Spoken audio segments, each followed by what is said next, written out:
ഗാഥയും ഞാനും തമ്മിലുള്ള വിഷയങ്ങൾ അത് എന്റെ മാത്രം കാര്യങ്ങളാണ്. അതിലൊരു തീരുമാനം എടുക്കണമെങ്കിൽ അത് ചെയ്യേണ്ടത് ഞാനാ. നമുക്ക് അച്ഛനോട് സംസാരിക്കാം മോനെ. എല്ലാം കഴിഞ്ഞിട്ട് ഇനി എന്ത് സംസാരിക്കാനമ്മേ? അമ്മയ്ക്കറിയാലോ, ജീവിതത്തിൽ ഒരുപാട് ഉപദേശങ്ങൾ സ്വീകരിക്കുന്നവനല്ല ഞാൻ. എന്താ ചെയ്യേണ്ടതെന്ന് എനിക്കറിയാം. മോളെ, സിത്താര മാഡം വീണ്ടും വിളിക്കും. ചെയ്തു കൂട്ടിയ ചതികളൊക്കെ നിന്റെ മനസ്സിലുണ്ടാവണം. അതല്ല വേറെന്തെങ്കിലും വാക്ക് കൊടുത്ത് ഇങ്ങോട്ട് കയറി വന്നാലുണ്ടല്ലോ. അവളിങ്ങനൊരു വാക്ക് കൊടുക്കുകയാണെങ്കിലേ അത് നമുക്കൊന്ന് കാണണല്ലോ അമ്മ. ഞാൻ കോൾ എടുക്കില്ല, സംസാരിക്കില്ല, ഉറപ്പാ.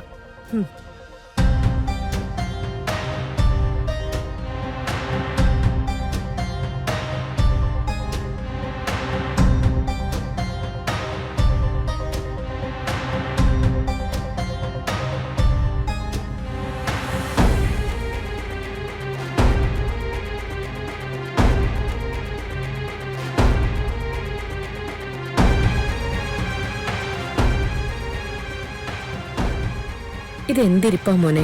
കുളിക്കുന്നില്ലേ? അമ്മ ബ്രേക്ക്ഫാസ്റ്റ് എടുത്തു വെക്കാം. ഓഫീസിലെത്താൻ വൈകും, പോയി കുളിക്ക.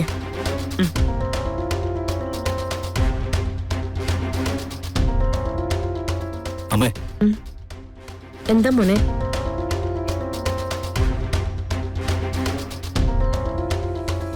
അമ്മയ്ക്ക് എൻ്റെ അടുത്ത് ദേഷ്യമുണ്ടോ? എന്തിന്? ഇന്നലെ ഞാൻ വല്ലാതെ പോറയെന്ന് എനിക്കറിയാം. മോൻ എന്താ തോന്നുന്നേ? ഞാനങ്ങനെ ചെയ്യാൻ പാടില്ലായിരുന്നു. പക്ഷെ ഗാഥയുടെ കാര്യം ഓർത്തപ്പോ എനിക്കെന്റെ മനസ്സിനെ നിയന്ത്രിക്കാൻ പറ്റിയില്ല. അങ്ങനെ പറ്റിപ്പോയതാ. മദ്യപിച്ചിട്ട് നീ ഗാഥയെ മറന്നോ? എല്ലാത്തിനും പരിഹാരം മദ്യമാണെന്ന് പറയുന്നതേ പ്രശ്നങ്ങളെ ഒളിച്ചോടുന്ന ശീലോ. എന്റെ മോനത് ചേരില്ല. ഇതുവരെ അമ്മ കണ്ടിട്ടുള്ളത് എത്ര വലിയ പ്രശ്നത്തെയും നിസ്സാരമായി നേരിടുന്ന എന്റെ മോനെയാ.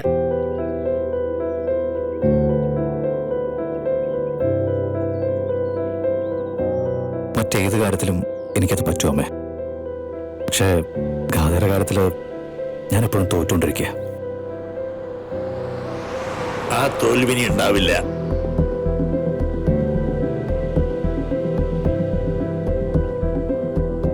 നന്ദേട്ടൻ എവിടെ പോയിരുന്നു? അത് രാവിലെ തന്നെ. ഇന്നലെ നവീൻ വന്നു കയറിയപ്പോഴേ ഞാൻ തീരുമാനിച്ചതാ ഇന്നെല്ലാത്തിനൊരു പരിഹാരം ഉണ്ടാക്കണമെന്ന്. അഹങ്കാരിയായ ഒരു പെണ്ണിനു വേണ്ടി നമ്മുടെ മോന്റെ ജീവിതം നശിപ്പിക്കേണ്ട കാര്യമില്ല. അത് അവസാനിപ്പിക്കാനുള്ള തീരുമാനം എടുത്തിട്ടാ ഞാൻ വന്നിരിക്കുന്നത്. നന്ദേട്ടൻ എന്താ ഉദ്ദേശിക്കുന്നേ? ഇത്രയും കാലം നവീന്റെ കാര്യത്തിൽ എല്ലാ തീരുമാനങ്ങളും അവൻ തന്നെ എടുത്തതാ. ഞാനത് അനുകൂലിച്ചിട്ടുണ്ട്. പക്ഷേ ഗാഥയുടെ കാര്യത്തിൽ ഇനി അത് പറ്റില്ല. നന്ദേട്ടൻ കാര്യം പറ. ഞാൻ സിത്താരയുടെ അടുത്തുനിന്നാ വരുന്നത്. ഈ ബന്ധം ഇങ്ങനെ തുടർന്നു പോകാൻ പറ്റില്ല എന്ന് സിത്താരയോട് ഞാൻ പറഞ്ഞു. ഗാഥയും നവീനും തമ്മിൽ പിരിഞ്ഞേ പറ്റൂ. അച്ഛൻ ആരോട് ചോദിച്ചിട്ട് അതൊക്കെ ചെയ്തേ? ഞാൻ അറിയാതെ എന്റെ വിവാഹബന്ധം വേർപെടുത്തുന്ന കാര്യം സംസാരിച്ചെന്നോ? അതെന്ത് മര്യാദ അച്ഛാ? അല്ലാതെ പിന്നെ നിന്റെ ജീവിതത്തിന് എന്താ ഒരു സുരക്ഷിതത്വം? ജന്മനാവുള്ള അഹങ്കാരം ഒരു വശത്ത്, നാഗഭയം കൊണ്ടുള്ള ഭ്രാന്തും മറുവശത്ത്. അങ്ങനെ ഒരാളുടെ കൂടെ നീ ജീവിക്കേണ്ടെന്ന് ഞാനങ്ങ് തീരുമാനിച്ചു. നന്ദേട്ടൻ എന്തൊക്കെയാ പറയുന്നേ? അവൻ ചോദിക്കുന്ന കാര്യമല്ലേ? അച്ഛാ, അച്ഛനെ കാണിച്ചത് പരമ ബോറ. ഞാനിനി എങ്ങനെ സിത്താര മേഡത്തിനെ ഫേസ് ചെയ്യും? എങ്ങനെ ഗാഥയുടെ മുന്നിൽ ചെന്ന് നിൽക്കും?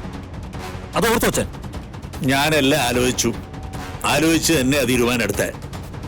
കളരിക്കൽ തറവാട്ടിലേക്ക് ഇനി അങ്ങനെ എടുത്തി തിരിച്ചു വരണ്ട. അത് ഈ കുടുംബത്തിന്റെ മൊത്തം തീരുമാന.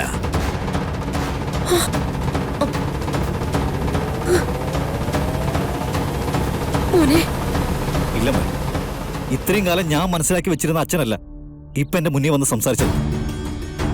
അങ്ങനെയുള്ള ഒരു സംസാരവും എനിക്ക് അംഗീകരിക്കാനും പറ്റില്ല. ഗാഥയും ഞാനും തമ്മിലുള്ള വിഷയങ്ങൾ അത് എന്റെ മാത്രം കാര്യങ്ങളാണ്. അതിലൊരു തീരുമാനം എടുക്കണമെങ്കിൽ അത് ചെയ്യേണ്ടത് ഞാനാ. നമുക്ക് അച്ഛനോട് സംസാരിക്കാം മോനെ. എല്ലാം കഴിഞ്ഞിട്ട് ഇനി എന്ത് സംസാരിക്കാനമ്മേ? അമ്മയ്ക്കറിയാലോ, ജീവിതത്തിൽ ഒരുപാട് ഉപദേശങ്ങൾ സ്വീകരിക്കുന്നവനല്ല ഞാൻ. എന്താ ചെയ്യേണ്ടതെന്ന് എനിക്കറിയാം.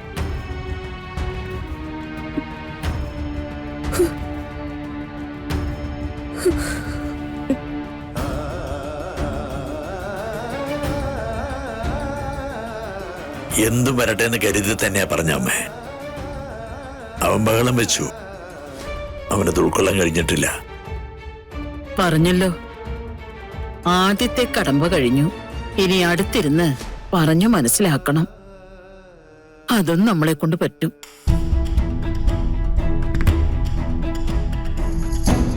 നന്ദേട്ടാ, എന്ത് പണിയാ നന്ദേട്ടാ കാണിച്ചേ? അവന്റെ കാര്യത്തിലൊരു തീരുമാനം എടുക്കുമ്പോ അവനോടത് ചോദിക്കണ്ടേ? അവനെന്താ കളിക്കുട്ടിയാണോ നമ്മുടെ തീരുമാനങ്ങൾ അടിച്ചേൽപ്പിക്കാൻ? വേറെ എന്ത് വേണമെന്നായിരുന്നു താൻ പറയുന്നേ? അവരുടെ ബന്ധം ശാശ്വതമായിരിക്കും തനിക്ക് തോന്നുന്നുണ്ടോ? വിവാഹം കഴിഞ്ഞിട്ട് 1 വർഷം കഴിഞ്ഞു. അവനൊരു ജീവിതം ഉണ്ടായോ? നിത്യേന വഴക്കും പ്രശ്നങ്ങളും അല്ലാതെ വേറെ എന്താണ് അവന്റെ ജീവിതത്തിൽ ഉണ്ടായിട്ടുള്ളത്? അങ്ങനെ അതങ്ങ് തുടർന്നു പോകണ്ടെന്ന് ഞാനങ്ങ് തീരുമാനിച്ചു.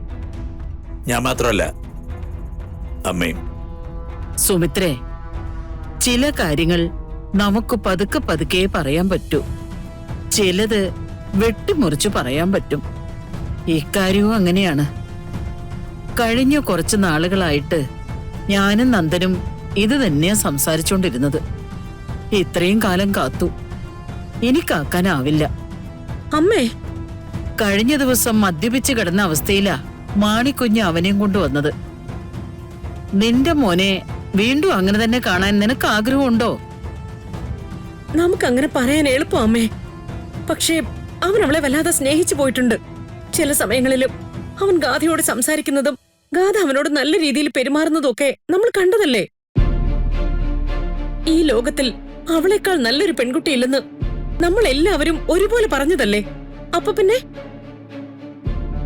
അവന്റെ മനസ്സ് നന്നായിട്ട് അറിയാവുന്നതുകൊണ്ട് അവൾ എന്നെങ്കിലും ഇതൊക്കെ തിരുത്തും എന്ന് കരുതിയ ഞാനും കാത്തിരിക്കുന്നത്. ശരിയാണ്. വല്ലപ്പോഴും ഒക്കെ നവീനോട് അവള് നല്ല രീതിയിൽ പെരുമാറിയിട്ടുണ്ട്. നവീനോട് മാത്രമല്ല, നമ്മളോടും. അതിന് അതിൻ്റെതായ കാരണങ്ങളുണ്ട്. നമ്മുടെ മുമ്പിൽ ഇപ്പോ ഒരു ചോദ്യമുള്ളൂ. ഇത്തരത്തിലൊരുത്തിയായി നവീന്റെ ബന്ധം തുടർന്നു പോകണോ? അവന്റെ ജീവിതത്തെ നശിപ്പിക്കണോ? ആ ചോദ്യത്തിന് താനെന്ത് മറുപടിയാ പറയാ? അവൻ അങ്ങനെ തന്നെ നടന്നോട്ടെന്നോ? വേണമെങ്കിൽ പോയി കുടിച്ച് നശിച്ചോട്ടെന്നോ? നന്ദേട്ടാ, അങ്ങനെ ചോദിച്ച് എന്റെ മനസ്സിൽ ചിന്താക്കുഴപ്പം ഉണ്ടാക്കാതെ. എനിക്ക് അവന്റെ മുഖം വാടുന്നത് കാണാൻ ഇഷ്ടമല്ല. സുമിത്രേ, നമ്മൾ കുറച്ച് പാടുപെടേണ്ടി വരും. തളർന്നു പോകുന്ന അവനെ നമ്മൾ തിരിച്ചു കൊണ്ടുവന്നേ പറ്റൂ.